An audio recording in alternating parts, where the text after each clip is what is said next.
Assalamu alaikum. Welcome to my YouTube channel.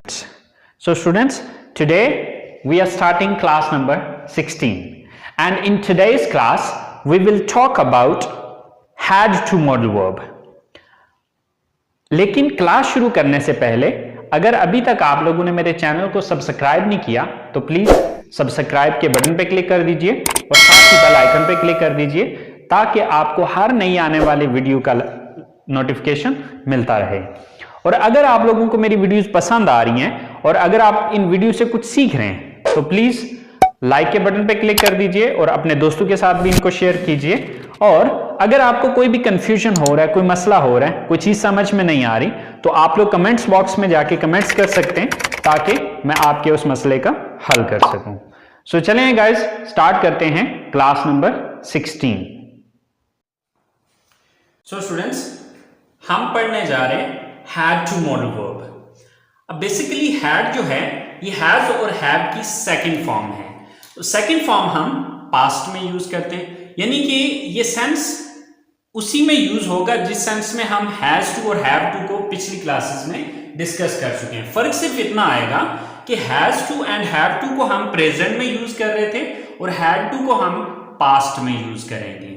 मतलब इसका भी वही होगा, मकसद इसका भी वही होगा, फर्क सिर्फ इतना होगा कि ये पास्ट में यूज होगा। तो जैसे कि इसकी डेफिनेशन भी है, to express necessity in the past, कि गुजरे हुए वक्त में किसी की जरूरत को बयान करने के लिए हम हैड टू का यूज करेंगे।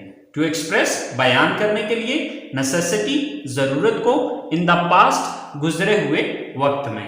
तो अब अगर हम हैज टू और हैव टू की डेफिनेशन को देखें तो वो थी to express necessity in the present, के मौजूदा वक्त में किसी की जरूरत को बयान करने के लिए। तो डेफिनेशन इसकी भी वही है, फर्क सिर्फ इतना है कि प्रेजेंट की जगह यहां पर अब पास्ट आ है। अच्छा, अब उर्दू जुमलों में इसकी पहचान क्या होती है? उर्दू जुमलों के आखिर में ना था, नी थी, ने थे, या पढ़ता था, पढ़ती थी, पढ़ते थे, या पढ़ा, पढ़ी, पढ़े वगैरह आता है। यानी कि इन तीनों में से ना था, नी थी, ने थे, या पढ़ता था, पढ़ती थी, पढ़ते थे, या पढ़ा, पढ़ी, पढ़े, इन तीनों में से कुछ भी एंड पे आ सकता है। लेकिन इंग्लिश में जो इसकी स्ट्रक्चर होगी या जो सेंटेंस बनेगा वो एक ही तरीके से बनेगा। अब जैसे कि देखें कि प्रेजेंट की अगर हम बात करते हैं तो वहां पे था ना है, नी है, ने है, पढ़ता है, पढ़ती है, पढ़ते हैं, ठीक है। लेकिन यहाँ पे चूंकि पास्ट का सेंस है तो फिर अब ना है, नी है, ने है, नहीं बल्कि है ना था, नी थी, ने थे, या पढ़ता था, पढ़ती थी, पढ़ते थे, या पढ़ा, पढ़ी, पढ़े वगैरह आता है। तो देखिए, जो भी काम हमने करना था या हमें जो भी काम करना पड़ता था या जो भी काम करना पड़ा वो हमारी जरूरत थी, ठीक है। तो अब जरूरत को गुजरे वक्त में बयान करने के लिए हैड टू का यूज किया जाएगा। अब मसलन ना था, नी थी, ने थे का सेंस अगर हम लेते हैं तो मिसाल के तौर पे मैंने कॉलेज जाना था, उसने किताब खरीदनी थी, हमने क्रिकेट खेलना था, उस्ताद ने क्लास लेनी थी। तो अब इन सेंटेंसेस के आखिर में देखें ना था, नी थी, ने थे आ रहे हैं। इसी तरह से जैसे कि मुझे सुबह जल्दी उठना पड़ता था, अब पढ़ता था के एंड पे ता था आ रहा है। इसी तरह से हमें हर हफ्ते टेस्ट देना पड़ता था, उन्हें हर महीने फीस अदा करनी पड़ती थी। तो अब पढ़ता था, पढ़ती थी, पढ़ते थे होगा तब भी हम हैड टू मॉडल वर्ब का ही यूज करेंगे। इसी तरह से पढ़ा, पढ़ी, पढ़े।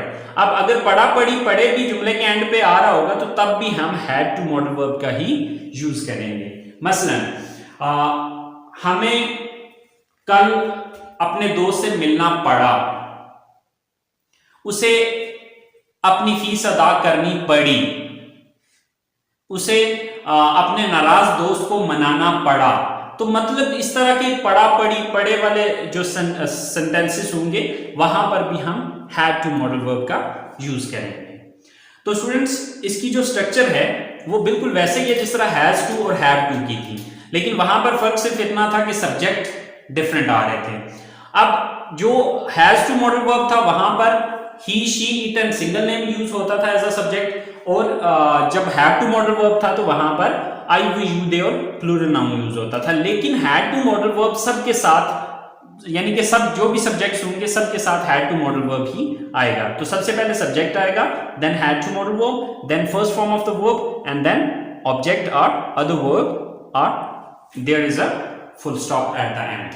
सो स्टूडेंट्स सेंटेंसेस को बना के देखते हैं। जैसे कि हमारे पास सबसे पहला सेंटेंस है कि मैंने अपने दोस्त से मिलना था, या मुझे अपने दोस्त से मिलना पड़ता था, या मुझे अपने दोस्त से मिलना पड़ा। इन तीनों सूरतों में जो सेंटेंस बनेगा वो एक ही, इंग्लिश में सेंटेंस एक ही होगा लेकिन वो एक ही सेंटेंस ये तीनों मतलब दे रहा होगा। तो चलें देखते हैं। मैंने अपने दोस्त से मिलना था, या मुझे अपने दोस्त से मिलना पड़ता था, या मुझे अपने दोस्त से मिलना पड़ा। तो सबसे पहले देखना है सब्जेक्ट कौन है। सो सब्जेक्ट कौन है? मैं, I, then had to, I had to, then verb क्या है यहां पे, काम कौन सा है? मिलना, मुलाकात करना, meet. I had to meet. I had to meet. किससे मिलना था? ऑब्जेक्ट क्या है? अपने दोस्त से, My friend. I had to meet my friend. मैंने अपने दोस्त से मिलना था, या मुझे अपने दोस्त से मिलना पड़ता था, या मुझे अपने दोस्त से मिलना पड़ा। यानी कि ये एक ही सेंटेंस इन तीनों का मतलब दे रहा हो। फिर इसी तरह से हमारे पास नेक्स्ट सेंटेंस है,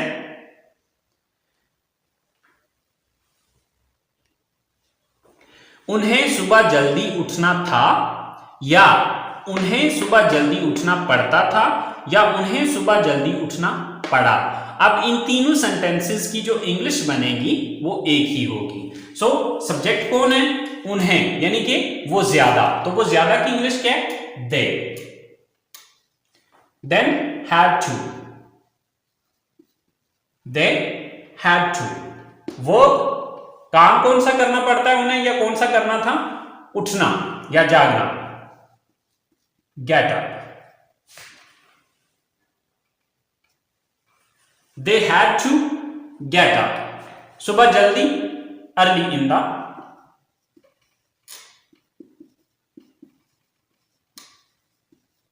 morning। So they had to get up early in the morning।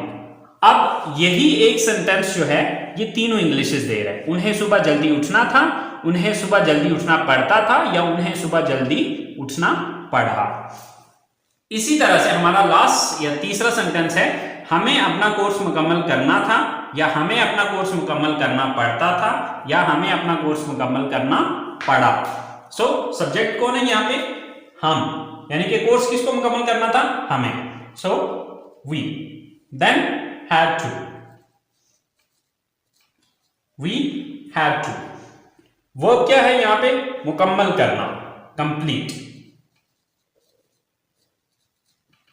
We had to complete.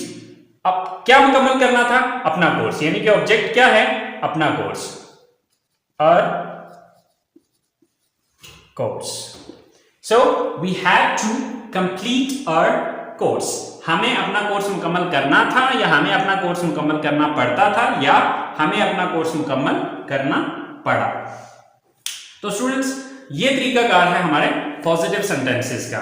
तो अब सेंस इन तीनों में से ना था, नहीं थी, ने थे, पढ़ता था, पढ़ती थी, पढ़ते थे, या पढ़ा, पढ़ी, पढ़े, इनमें से कोई भी सेंस हो सकता है। देखिए मैंने सिर्फ 3 सेंटेंसेस बनाए हैं, अब ये थाउजेंड्स ऑफ सेंटेंसेस जो है वो इससे बनते हैं। तरीकाकार यही है, मेन आपकी ये स्ट्रक्चर है। अगर आप इस स्ट्रक्चर को समझ लेते हैं तो आपके लिए वो 1000 ऑफ स्टेटमेंट्स बनाना कोई प्रॉब्लम नहीं है। हाँ, अब मसला बचेगा पीछे वोकैबुलरी का।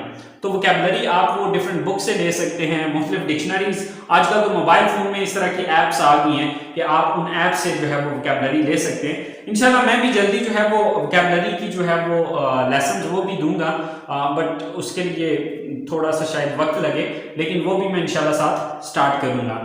बट आपने कोई भी सेंटेंस बनाना है तो अब उसकी जो है वो गूगल में जाके सर्च कर लें उसकी इंग्लिश, या फिर आप डिफरेंट डिक्शनरीज को कंसल्ट करें, वहां से आपको मिल जाएगी। लेकिन मेथड यही रहेगा, जो स्ट्रक्चर रहेगी वो यही रहेगी। ये मेन चीज है आपकी, आपने अंडरस्टैंड करना है इस चीज को।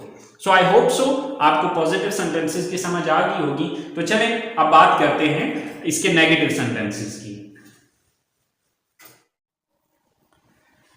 स्टूडेंट्स, नेगेटिव बनाने के लिए अब इसकी स्ट्रक्चर क्या होगी?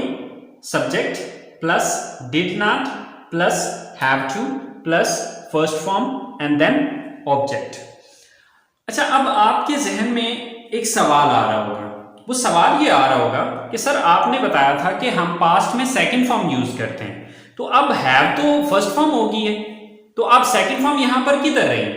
तो सेकंड फॉर्म यहां पर भी यूज हो रही है, लेकिन सेकंड फॉर्म यहां पर डिड आ रही है। ठीक है, तो यहां पर हमने did as a second form use किया है। डिड बेसिकली डू और डज की सेकंड फॉर्म होती है। अब देखिए, प्रेजेंट में हम डू नॉट या डज नॉट लगा रहे थे, ठीक है, क्योंकि वो प्रेजेंट था और प्रेजेंट में हम फर्स्ट फॉर्म यूज करते हैं। अब चूंकि हम पास्ट में जा रहे हैं, तो पास्ट में जाने के लिए हमें डू और डज की सेकंड फॉर्म यूज करनी पड़ेगी। अच्छा, अब एक सवाल यहां पर यह भी पैदा होता है कि सर अगर हम यहां पर डू और डज ही रहने देते और इसको हैड टू कर लेते, तो ऐसा नहीं होता। असल में होता यह है कि सेंटेंस के अंदर आने वाला जो पहला वर्ब है, चाहे वो हेल्पिंग वर्ब हो, चाहे वो रियल वर्ब हो, या चाहे वो मॉडल वर्ब हो, ठीक है, जो भी पहला आने वाला वर्ब है, फर्स्ट सेकंड फॉर्म या थर्ड फॉर्म का जो फार्मूला है वो अप्लाई होता है आने वाली जुमले के अंदर आने वाले पहले वर्ब पे। तो अब चूंकि इस जुमले के अंदर अगर हम वर्ब देखें तो वो चाहे हेल्पिंग वर्ब है, तो आने वाला जो भी पहला हेल्पिंग वर्ब है, तो पहला हेल्पिंग वर्ब या पहला वर्ब जो है वो हमारे पास डू और डज आ रहा था। तो डू और डज की सेकंड फॉर्म क्या है? डिड है। तो इसलिए अब यहां पर हमने इसकी सेकंड फॉर्म लगा दी और आगे हमने हैव टू में कन्वर्ट कर दिया। अब इसको हैव टू में कन्वर्ट इसलिए किया क्योंकि एक ही सेंटेंस के अंदर हम दो सेकंड फॉर्म में इकट्ठी यूज नहीं कर सकते, क्योंकि अगर हम यहां पर भी डिड रखते हैं और यहां पर भी हैड कर देते तो क्या होता कि डिड भी सेकंड फॉर्म और हैड भी सेकंड फॉर्म, तो वो जो ग्रामर का एक फॉर्मूला है तो वो गलत हो जाता है। ठीक है, तो अब क्या है कि इसको हमने सेकंड फॉर्म में कन्वर्ट कर दिया और ये आगे हमने इसको फर्स्ट फॉर्म में कन्वर्ट कर दिया। ठीक है, तो अब जो नेगेटिव सेंटेंसेस हैं, नेगेटिव सेंटेंसेस के अंदर हम हैड का यूज नहीं करेंगे। ठीक है, क्यों? क्योंकि इसकी जगह पे हमने सेकंड फॉर्म यूज कर लिया डिड। तो डिड जो है, यानी कि ग्रामर का ये रूल है कि सेकंड फॉर्म जुमले में सिर्फ एक बार यूज हो सकती है। ठीक है, तो जब ऑलरेडी डिड सेकंड फॉर्म आ चुकी है तो फिर ये हैड नहीं आ सकेगा, क्योंकि हैड भी सेकंड फॉर्म है। तो इसलिए हमने किया ये है कि यहां पर हमने डिड यूज कर लिया और यहां पर हमने हैड को हैव में यानी कि फर्स्ट फॉर्म में कन्वर्ट कर दिया। तो देखते हैं आप इसकी कुछ सेंटेंसेस को बना के।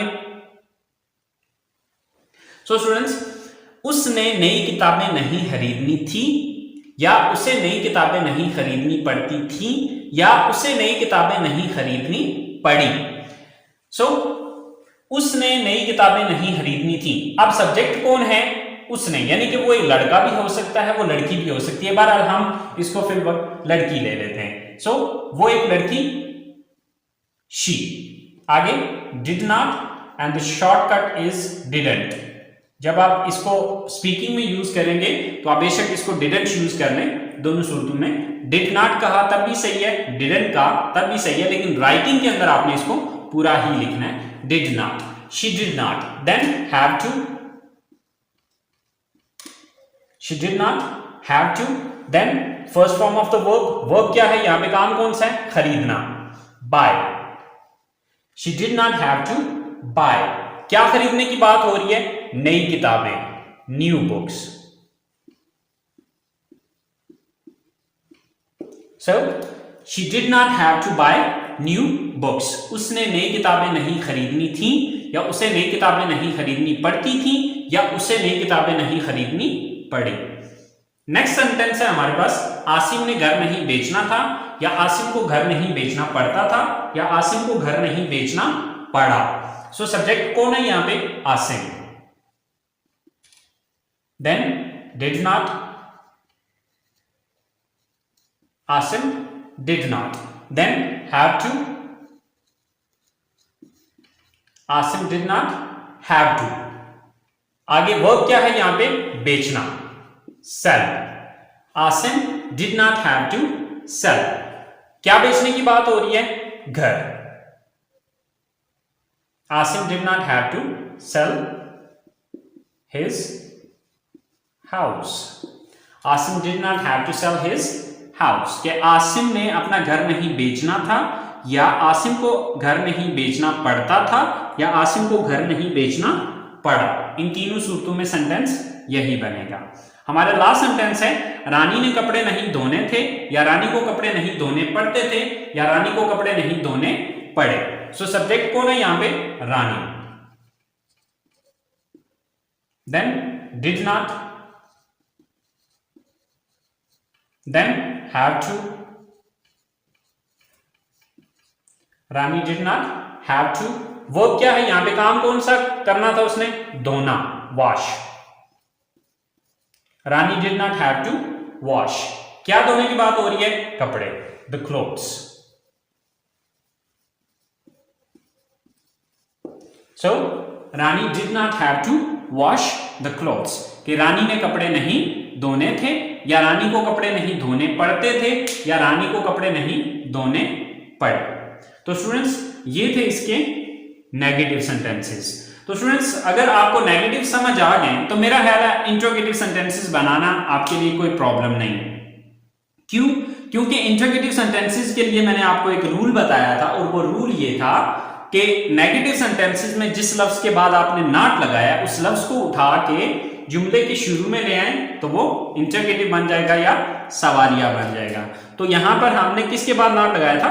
डिड के बाद. तो इस डिड को उठा के सेंटेंस के शुरू में लगा दें तो ये इंट्रोगेटिव बन जाएगा.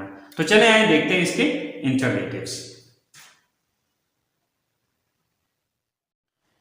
सो स्टूडेंट्स इंट्रोगेटिव सेंटेंसेस बनाने के लिए first of all did, then subject, then have to, then first form of the verb, and then object, and at the end there is a question mark.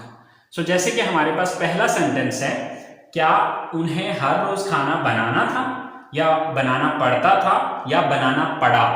इन तीनों सूरतों में sentence एक ही होगा. So first of all did, subject कौन है? उन्हें, यानी कि वो ज्यादा है, they. Then have to, did they have to. Verb क्या है यहां पे? खाना बनाना, make.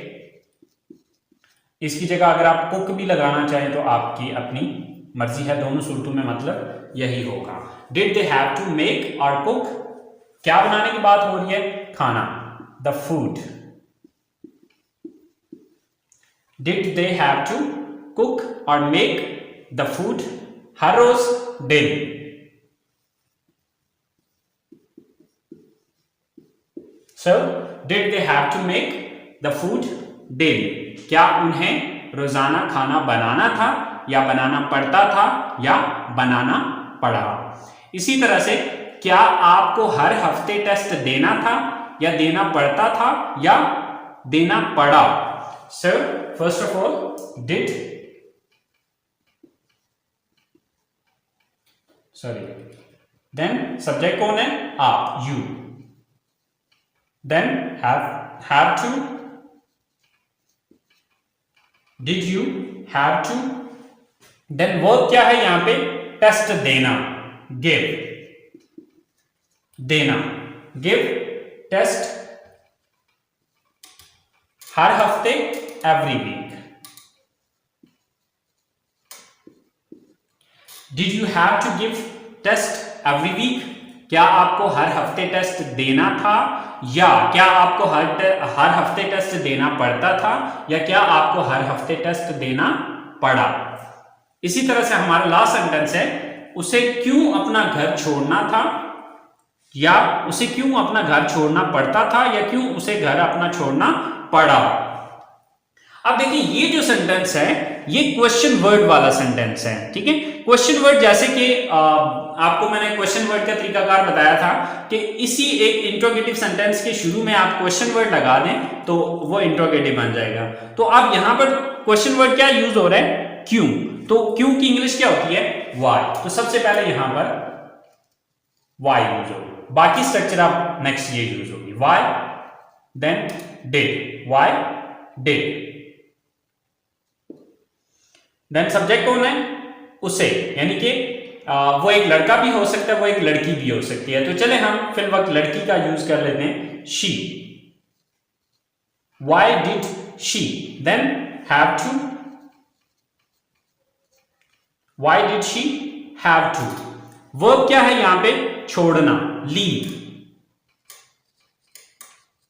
Why did she have to leave. क्या छोड़ने की बात हो रही है, अपना घर, her house. So why did she have to leave her house? कि उसे अपना घर क्यों छोड़ना था, या क्यों छोड़ना पड़ता था, या क्यों छोड़ना पड़ा। तो अब इस तरह के जितने भी सेंटेंसेस हैं स्टूडेंट्स वो इसी तरीके से बनेंगे, बस इन स्ट्रक्चर्स को आप अंडरस्टैंड कर लीजिए। अगर आप इस स्ट्रक्चर को अंडरस्टैंड कर लेते हैं तो स्टूडेंट्स ये कुछ भी नहीं है, बहुत सिंपल है, बहुत इजी है। बस ये है कि आपको इनका एक तो ये पता होना चाहिए कि इन मॉडल वर्ब्स का यूज किस सेंस में होता है और कहां कहां पे किया जाता है, और दूसरा ये कि आपको स्ट्रक्चर का पता होना चाहिए। तो 1000 ऑफ सेंटेंसेस आप खुद से बना सकते हैं, कोई मसला नहीं है, कोई प्रॉब्लम नहीं है। आई होप सो आपको इंट्रोगेटिव सेंटेंसेस की समझ आ गई होगी कि किस तरह से हमने इंट्रोगेटिव सेंटेंसेस को बनाया है। लेकिन फिर भी अगर आपको कोई छोटा मोटा कंफ्यूजन रह गया है, कोई बात समझ में नहीं आई, तो गाइस आप लोग कमेंट्स बॉक्स में जाके आप कमेंट्स कर सकते हैं। इंशाल्लाह मैं आप लोगों को जो भी आपका कंफ्यूजन होगा उसे क्लियर करने की कोशिश करूंगा। सो खत्म करते हैं आज की हमारी क्लास। तो इंशाल्लाह जिंदगी रही तो आप लोगों से अगली क्लास में मुलाकात होगी। सो तब तक के लिए अपना ख्याल रखिएगा। सो अल्लाह हाफिज, अल्लाह निगहबान।